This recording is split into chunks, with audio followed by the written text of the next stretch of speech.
Hello everyone. Odyssey వచ్చేసి already 5 days పైనే అయిపోయింది. చాలా మందికి చాలా డౌట్స్ అయితే ఉన్నాయి. కొన్ని ఇంపార్టెంట్ క్యారెక్టర్స్ ఎక్కడ? అథేనా క్యారెక్టర్ ఏంటి? క్యాలిప్సో అసలు ఎవరు? ఇలా చాలానే క్వశ్చన్స్ అయితే రేజ్ అయ్యాయి. సో ఈ వీడియోలో మూవీని మళ్ళీ ఎక్స్ప్లెయిన్ చేయడం కాకుండా కన్ఫ్యూజింగ్ క్యారెక్టర్స్ అండ్ సీన్స్ ని సింపుల్ గా బ్రేక్ డౌన్ చేద్దాం. ఇందులో బుక్ లో ఇన్ఫర్మేషన్ అండ్ సినిమాలో చేంజ్ చేసింది, ఎక్కడ డైరెక్టర్ ఆడియన్స్ ఇంటర్ప్రిటేషన్ ని వదిలేశాడో, వీటన్నిటి గురించి కూడా క్లియర్ గా చెప్తాను. So let start with the biggest question. First question number 1. Trojan war లో ఉన్న చాలా ఇంపార్టెంట్ క్యారెక్టర్స్ ఎందుకు లేరు? ఇది ఆల్మోస్ట్ అందరికీ వచ్చిన డౌట్. చాలా మంది ట్రాయ్ మూవీ చూసారు కాబట్టి అక్లీస్, మెనలెస్, అగమెమ్నాన్ ఇలాంటి క్యారెక్టర్స్ కి ఎక్కువ ఇంపార్టెన్స్ ఎక్స్పెక్ట్ చేస్తారు. కానీ ఇక్కడ ఒక ఇంపార్టెంట్ పాయింట్ అర్థం చేసుకోవాలి. ది ఒడిసీ అనేది ట్రోజన్ వార్ గురించి కాదు. అది ఆల్రెడీ అయిపోయిన వార్ తర్వాత ఒడిసేస్ ఇంటికి తిరిగి వెళ్ళడానికి చేసిన జర్నీ గురించి. అంటే సింపుల్ గా చెప్పాలంటే ట్రాయ్ అనేది వార్ స్టోరీ, ది ఒడిసీ అనేది జర్నీ స్టోరీ. అందుకే మూవీలో వారి గురించి ఎక్కువగా ప్రెజెంట్ చేయరు, ఒడిసేస్ జర్నీ మీద ఎక్కువగా ఉంటుంది. అండ్ ఒరిజినల్ హోమర్ బుక్ లో కూడా ఆల్మోస్ట్ ఇదే స్ట్రక్చర్ ఉంటుంది. మెయిన్ ఫోకస్ మొత్తం కూడా ఒడిసేస్ మీద, తన వైఫ్ పెనోలపి, తన సన్ టెలిమకస్, ఇథకా కింగ్డమ్, జర్నీలో కలిసిన క్యారెక్టర్స్, అతనికి హెల్ప్ చేసిన లేదా ఆపోజ్ చేసిన గాడ్స్ గురించి వీళ్ళ మీద ఉంటుంది. కాబట్టి అక్లీస్ ఎక్కడ, మెనలిస్ ఎక్కడ అని ఫీల్ అవ్వడం న్యాచురల్. కానీ స్టోరీ పర్పస్ ప్రకారం వాళ్ళకి స్క్రీన్ టైం అవసరం లేదు. డైరెక్టర్ కంప్లీట్ ట్రోజన్ వార్ ని మళ్ళీ చెప్పాలని కాదు, వారు తర్వాత ఒక హీరో సైకలాజికల్ గా, ఎమోషనల్లీ, ఫిజికల్లీ ఎలా సర్వైవ్ అయ్యాడో చూపించాలని ట్రై చేశాడు. సో ఇది మిస్టేక్ కాదు, స్టోరీ ఫోకస్ కంప్లీట్ గా డిఫరెంట్. ఇంకా క్వశ్చన్ నెంబర్ 2. అథేనా క్యారెక్టర్ అసలు ఏంటి అన్నది చాలా మంది డౌట్ వచ్చింది. మూవీలో జెండయా ప్లే చేసిన అథేనా క్యారెక్టర్ చాలా తక్కువ సీన్స్ లో ఉంటుంది. కానీ ఇంట్రెస్టింగ్ పాయింట్ ఏంటంటే ఆల్మోస్ట్ ప్రతి ఇంపార్టెంట్ డిసిషన్ దగ్గర తన ప్రెజెన్స్ ఉంటుంది. గ్రీక్ మైథాలజీ ప్రకారం అథేనా అనేది wisdom, strategy and war goddess. Trojan war time నుంచి ఒడిసేస్ కి బిగ్గెస్ట్ సపోర్టర్ కూడా తనే. బుక్ లో డైరెక్ట్ గా తనే హెల్ప్ చేస్తుంది. కానీ మూవీలో డైరెక్టర్ కొంచెం డిఫరెంట్ గా చూపించాడు. ఇక్కడ 2 విధాలుగా మనం ఈ క్యారెక్టర్ను చూడొచ్చు. ఒక విధానం ఏంటంటే రియల్ గాడెస్, నిజమైన దేవత.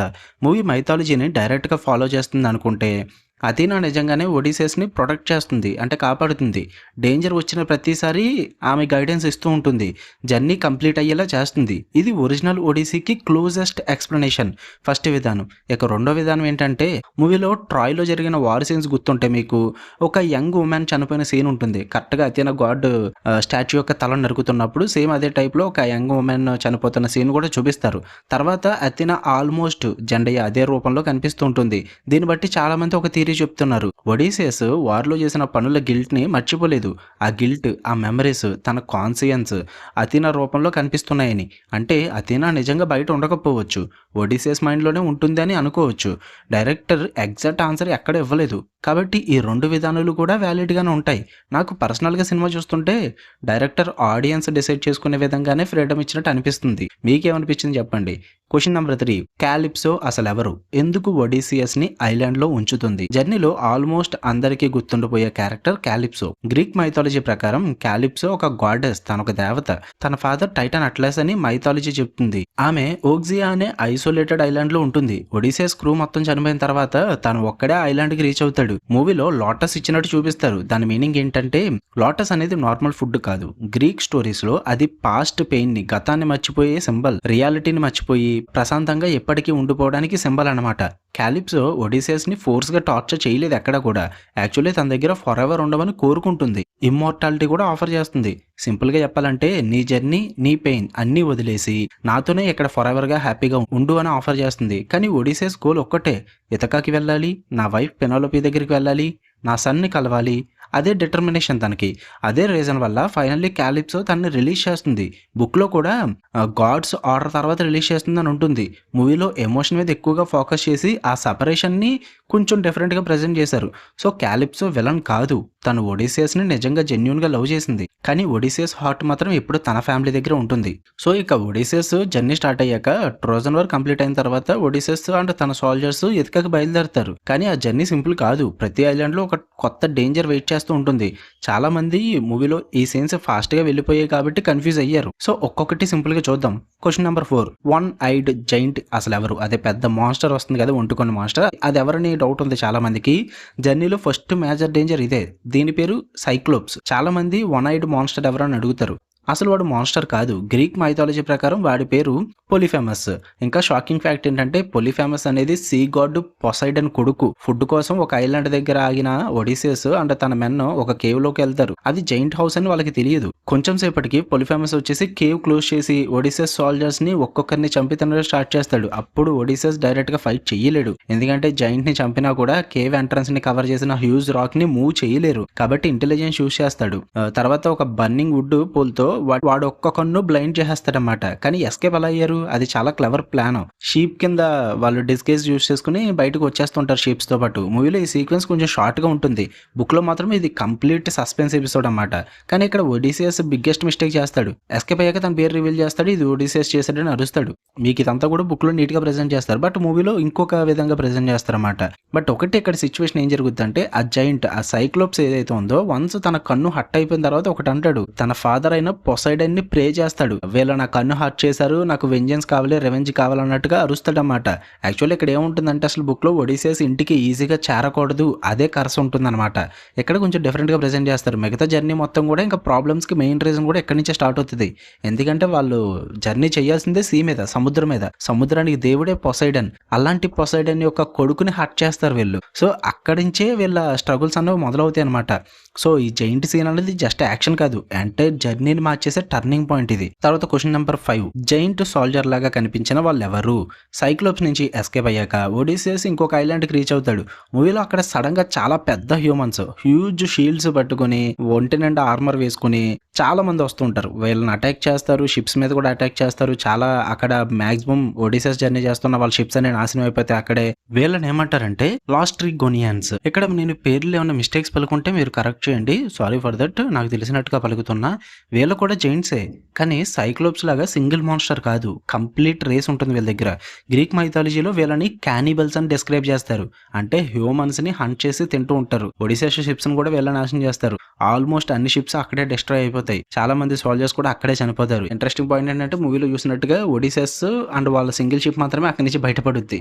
ఉన్నదంతా కూడా మొత్తం నాశనం అయిపోద్ది అనమాట. వీళ్ళ గురించి పెద్దగా తెలుసుకోవాల్సింది ఏముండదు. జస్ట్ వీళ్ళని సింపుల్ గా క్యానిబల్స్ కింద డిస్క్రైబ్ చేస్తారు అంతే. అది కూడా మీకు ఈజీగా చూపించేస్తారు. బుక్స్ లో అయితే వీటి గురించి క్లియర్ ఎక్స్ప్లెనేషన్ అయితే ఉంటుందన్నమాట. కాబట్టి ఆ సీన్లో మిగతా ఫ్లీట్ మొత్తం ఎందుకు డిసప్పేర్ అయిందో చూపించడానికి ఆ సీన్ని యూజ్ చేసుకుంటారు. అండ్ నెక్స్ట్ క్వశ్చన్, విచ్ అసలు ఎవరు? ఎందుకు సోల్జర్స్ ని బిగ్ గా మార్చేసింది? ఇది చాలా సింపుల్. చాలా మంది పెద్ద పెద్ద చెప్తున్నారు కదా, అంత అవసరం లేదు. వీళ్ళు వెళ్ళిన ఐలాండ్ వచ్చేసి ఏఇయా ఐలాండ్ సంథింగ్ ఏదో ఉంటుంది. దాని స్పెల్లింగ్ చెప్తా, మీరే డిస్క్రైబ్ చేసుకోండి. ఏఈఏ. దీన్ని ఎలా పలుకుతారు మీ ఇష్టం అయ్యా. అక్కడే ఉంటుంది పవర్ఫుల్ విచ్ అనమాట. ఐలాండ్ పేరు అది. తన పేరే సిరిసి. మూవీలో చాలా ఫాస్ట్ గా చూపించారు, కానీ మైథాలజీలో సిరిసి చాలా పవర్ఫుల్ సార్సరస్, అదే మంత్రగత్తె. ఒడిసియస్ సోల్జర్స్ ఫుడ్ కోసం తన ప్లేస్ కి అయితే వెళ్తారు. సిరిసి వాళ్ళకి ఫుడ్ అండ్ వైన్ ఇస్తుంది, కానీ ఆ ఫుడ్ లో మ్యాజిక్ ఉంటుంది. తినగానే వాళ్ళందరినీ పిగ్స్ గా మార్చేస్తుంది. ఎందుకు? ఇదే మెయిన్ రీజన్. ఎందుకంటే స్ట్రేంజర్స్ మీద తనకి ట్రస్ట్ ఉండదు. ఆల్రెడీ అప్పుడు ఎక్స్ప్లెనేషన్ చేస్తుంది ఒడిసియస్ కి. చాలా సార్లు అటాక్ అయ్యి ఉంటుంది, కాబట్టి తన మ్యాజిక్ యూజ్ చేసి ప్రొటెక్షన్ కోసం ఇలా చేస్తుంది. సో ఆ సీక్వెన్స్ అంతా అలా రన్ అవుతుంది. ఒడిసియస్ కూడా తను ఎందుకు అలా చేసిందో కూడా ఎక్స్ప్లెనేషన్ ఇస్తుంది. దాని తర్వాత తన తప్పు తెలుసుకుంటుంది, వాళ్ళందరినీ కూడా విడిచిపెడుతుంది.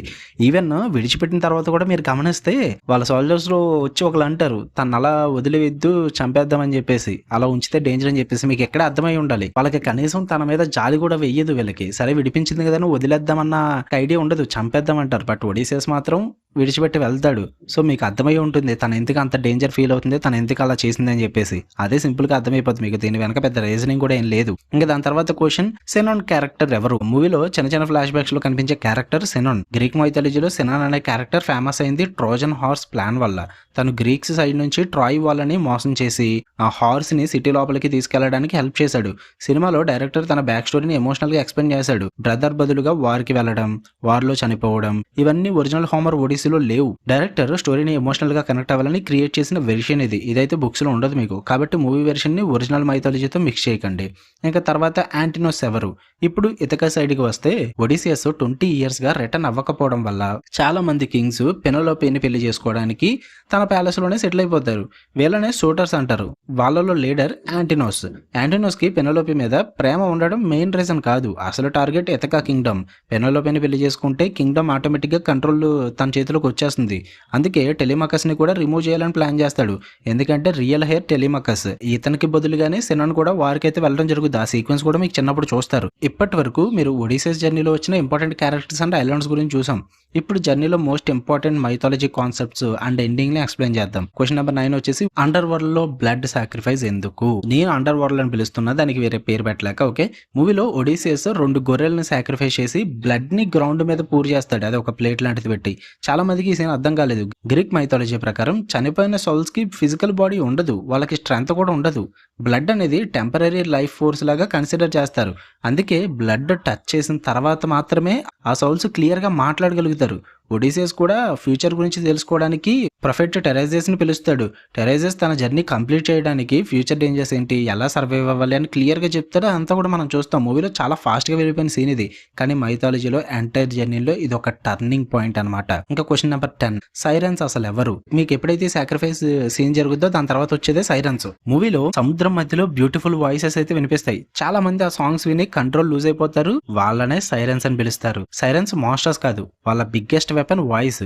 వాళ్ళ పాట విన్న వాళ్ళు ఆటోమేటిక్ గా వాళ్ళ ఐలాండ్ వైపు వెళ్ళిపోతారు. అక్కడికి వెళ్ళిన తర్వాత డెత్ ఆల్మోస్ట్ కన్ఫర్మ్. ఒడిసేస్ కి ఆల్రెడీ వార్నింగ్ ఉంటుంది కాబట్టి క్రూ అందరికి బీస్ వ్యాక్స్ ఆ చెవుల్లో పెట్టిస్తాడు, వాళ్ళకి సాంగ్స్ వినబడవు కాబట్టి. కానీ ఒడిసేస్ మాత్రం సైరన్స్ సాంగ్స్ ఎలా ఉంటుందో తెలుసుకోవాలని అనుకుంటాడు, అది కూడా తన ఎక్స్పీరియన్స్ అవ్వాలి. అందుకే తనని షిప్ మాస్ట్ కి స్ట్రాంగ్ గా కట్టమని చెప్తాడు. జర్నీ మధ్యలో సైరన్స్ పిలుస్తుంటే ఒడిసేస్ రిలీజ్ చేయమని అరుస్తాడు, కానీ క్రూ విననట్టు యాక్ట్ చేస్తారు. ముందే ఇన్స్ట్రక్షన్ ఇచ్చాడు, ఐలాండ్ క్రాస్ అయ్యాక అప్పుడే తన రిలీజ్ చేస్తారు. ఇంకా క్వశ్చన్ నెంబర్ 11 వచ్చేసి సీలా అండ్ చెరిబ్డిస్, వీటి గురించి చెప్తాం. ఈ రెండింటిని కూడా మీకు మూవీలో ఫుల్ గా చూపించరు. మీకు చెరిబ్డిస్ అంటే మీకు జస్ట్ అక్కడ వాల్పూల్ చూపిస్తారు తప్ప దాని వెనుకున్న మాన్స్టర్ చూపించరు. ఇంకా శీలా కూడా జస్ట్ చేతుల కింద వచ్చి పొడుగు చేతుల కింద వచ్చి మనుషులను పట్టుకెళ్ళిపోతున్నట్టు చూపిస్తారు తప్ప మాన్స్టర్ ని క్లియర్ గా చూపించరు. బట్ వాటి గురించి అయితే మాట్లాడుకుందాం. సైరన్స్ తర్వాత జర్నీలో ఇంకొక ఇంపాసిబుల్ చాయిస్ అయితే వస్తుంది. 6 హెడ్స్ ఉన్న జైంట్ సీ మాన్స్టర్ అన్నమాట అది. ఇంకొక సైడ్ చారిబ్డిస్, కంప్లీట్ గా సీని లోపలికి లాగేసే జైంట్ వాల్పూల్. ఈ రెండు మధ్య నుంచి వెళ్ళడం తప్పదు. వాల్పూల్ దగ్గరికి వెళ్తే షిప్ మొత్తం డిస్ట్రాయ్ అవుతుంది. శీలా సైడ్ వెళ్తే కొన్ని సోల్జర్స్ మాత్రమే చనిపోతారు. కాబట్టి ఒడిసేస్ చాలా పెయిన్ఫుల్ డిసిషన్ తీసుకుంటాడు. కొన్ని లైఫ్స్ సాక్రిఫైస్ చేసి మిగతా వాళ్ళని సేవ్ చేసుకుంటాడు. లీడర్ గా తీసుకున్న హార్డెస్ట్ డిసిషన్ ఇదే. మనకు మూవీలో ఇది ఒడిసేస్ చేయకూడదు, స్ట్రైట్ గా వెళ్దాం అన్నట్టు చూపిస్తాడు, కానీ ఒడిసేస్ కి తెలుసు అక్కడ ఏం జరుగుతుందో. సో అందుకే వాళ్ళ క్రూ తీసుకున్న డిసిషన్స్ కూడా సైలెంట్ గా యాక్సెప్ట్ చేసి సైలెంట్ గా ఉంటాడు. దాని తర్వాత వాళ్ళ మధ్య డిస్కషన్ కూడా జరుగుద్ది, అది మీరు ఆల్రెడీ మూవీలో చూసే ఉంటారు. ఇంకా ఫైనల్ క్వశ్చన్, ఎండింగ్ అసలు మీనింగ్ ఏంటి? మూవీ క్లైమాక్స్ లో ఒడిసేస్ ఫైనల్లీ ఎతకార్ రీచ్ అవుతాడు, షూటర్స్ ని డిఫీట్ చేస్తాడు, ఫ్యామిలీని మళ్ళీ కలుస్తాడు. కానీ ఎండింగ్ చూసి చాలా మంది కన్ఫ్యూజ్ అయ్యారు. ఒరిజినల్ హోమర్ బుక్ ప్రకారం ఒడిసేస్ ఎతకాలోనే కింగ్ కంటిన్యూ అవుతాడు. స్టోరీ అక్కడ ఆల్మోస్ట్ కంప్లీట్ అయిపోతుంది. సినిమా మాత్రం జర్నీ కంప్లీట్ అయిన తర్వాత కూడా ఒడిసేస్ కంప్లీట్ గా పీస్ పొందాలని చెప్పేసి ఫీల్ అవుతూ ఉంటాడు. దానివల్ల కొన్ని చేస్తాడు. 20 years war, friends death, guilt, loss, ఇవన్నీ తన లైఫ్ ని పర్మనెంట్ గా మార్చేసాయి. అందుకే డైరెక్టర్ విక్టరీ కన్నా జర్నీ కాస్ట్ ని ఎక్కువగా హైలైట్ చేశాడు. సినిమా ఎండింగ్ లో టెలిమేకర్స్ ఫ్యూచర్ రెస్పాన్సిబిలిటీ తీసుకోవడం, ఒడిసేస్ లైఫ్ నెక్స్ట్ ఫేజ్ లోకి వెళ్ళడం ఒక సింబాలిక్ ఎండింగ్ లో ప్రెజెంట్ చేస్తారు. ఇది ఎగ్జాక్ట్ మైథాలజీ ఎండింగ్ కాదు, డైరెక్టర్ కంటూ తన విధానంతో ప్రెజెంట్ చేసిన క్లైమాక్స్ ఇది. ఫైనల్ కంక్లూజన్ ఏంటంటే ది ఒడిస్సీ అనేది మాన్స్టర్ ని డిఫీట్ చేసే అడ్వెంచర్ స్టోరీ మాత్రం కాదు, ఒక కింగ్, ఒక హస్బెండ్, ఒక ఫాదర్ వార్ తర్వాత ఇంటికి చేరడానికి చేసిన ఎమోషనల్ జర్నీ. ప్రతి మాన్స్టర్, ప్రతి ఐలాండ్, ప్రతి గాడ్ ఒడిసేస్ లైఫ్ లో ఒక లెసన్ ని ప్రెజెంట్ చేస్తారు. అందుకే ఈ స్టోరీ ఇన్ని వేల సంవత్సరాలైనా ఇంకా వరల్డ్ లిటరేచర్ లో one of the greatest epic గా కన్సిడర్ చేస్తారు. మీకు ఇంకా మూవీలో వేరే సీన్స్ గురించి డౌట్ ఉంటే కామెంట్స్ లో చెప్పండి, నేను కూడా కుదిరితే ఆన్సర్ ఇవ్వడానికి ట్రై చేస్తాను. అండ్ అలాగే మీకు ఈ వీడియో ఎలా అనిపించింది, ఖచ్చితంగా నచ్చితే లైక్ చేయండి, షేర్ చేయండి, మీ ఒపీనియన్స్ కూడా కామెంట్ చేయండి. ఛానల్ కొత్తగా చూసినట్లయితే సబ్స్క్రైబ్ చేసుకోండి. మళ్ళీ ఒక ఇంట్రెస్టింగ్ వీడియోతో మీ ముందుకు వస్తా. Until then bye.